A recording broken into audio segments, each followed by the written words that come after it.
Hi, Stephen Jackson from Integrated Wealth Management, back here again, continuing the series on different account types you may experience as you are approaching retirement and as you are in retirement. All right, and so last video we just broke it down into two simple buckets here, very broad categories of tax deferred and tax free. Today's video we're going to focus on this tax deferred account. All right, now if the only thing you take away from this video is that it's not bad that you have money in this bucket, then I'm going to continue consider this video a success. Recently on Facebook, on YouTube, I've seen a lot of clips on different financial professionals talking about, hey, if every penny you have isn't here, then the tax man is going to come for you. He's going to take every single thing out of, you're going to lose everything you have to taxes. Just because there's a better bucket doesn't mean the tax deferred bucket is bad. The important thing is that you've worked hard to save, that you put money in this tax deferred bucket, and you've had a lot of advantages over the years because you've contributed to the tax deferred bucket. All right, and so when you look at the stats, there's some out there that say that the account balance of the median American 401k is about $44,000. Okay, and so obviously not enough to sustain long-term retirement. So if you're sitting there looking at your 401k balance, you're happy with the value, but you've seen some video, shaming you on putting so much on the tax deferred side, I just want you to know it's okay. And you're not alone, because like I said last time, 91% of the wealth of America is in that bucket there, because there are so many different account types that fall within this tax deferred. Okay, there's the traditional 401ks, 403bs, 457s, most pension plans, traditional IRAs, you get the employer match. And so there's a lot of reasons why you're seeing that part of your retirement grow faster than anything else. Not to mention, you get that deferral. Last video, we gave a scenario where there was a couple who had some W-2 income, and that is where they fell on the 22% tax bracket. We were able to do some calculations, see what does it take to get that person down here into the 12% tax bracket. Something worth considering is as you're contributing to these tax deferred accounts, it is not the effective rate that you're able to save off of, it's the marginal rate. What does that mean? Let me tell you. And so whenever you're deferring money into a 401k or one of these tax deferred accounts, it is this chunk here that you're saving money on. And so let's say you take your total average that you've paid on taxes, and you might be an effective rate of, let's say, 12 to 14%. Now, still, even though that's your effective rate, the next dollar you earn is going to be taxed at the 22% tax bracket. The effective rate is just the average that you're paying, because there's, you're not getting taxed on the first bit. You have the 10% bracket, then you have the 12%.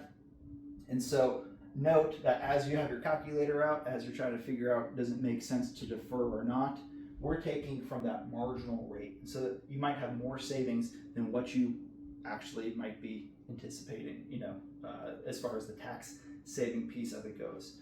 I'm not going to go too far into the different contribution limits. You can Google that, you can look that up. There are limits to how much you can put into these different types of accounts.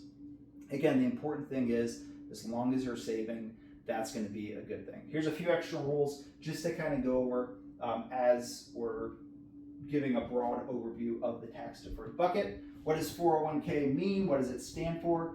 It's just the section and subsection within the 401k. It was discovered by an accountant as a loophole.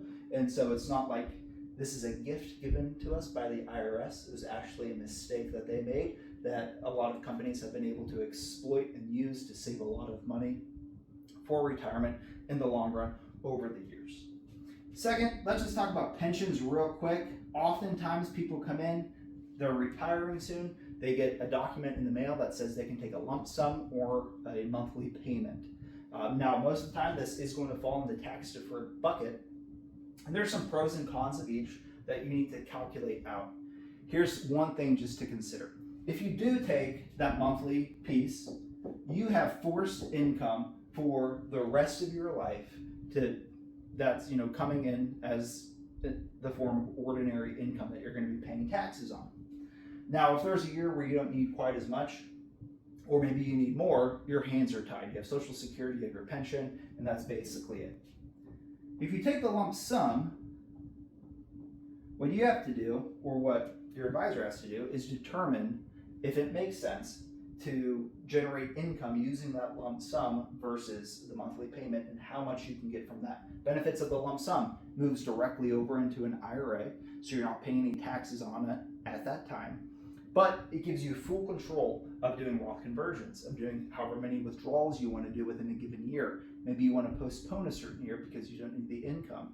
Maybe you're doing a renovation, so you want to take more from it. It gives you more control over those assets. If you have a pension that's an option for you, that's something worth thinking about. Next, age 59 and a half. Very important date, because that's when you are allowed to take money from your 401k and put it into a rollover IRA.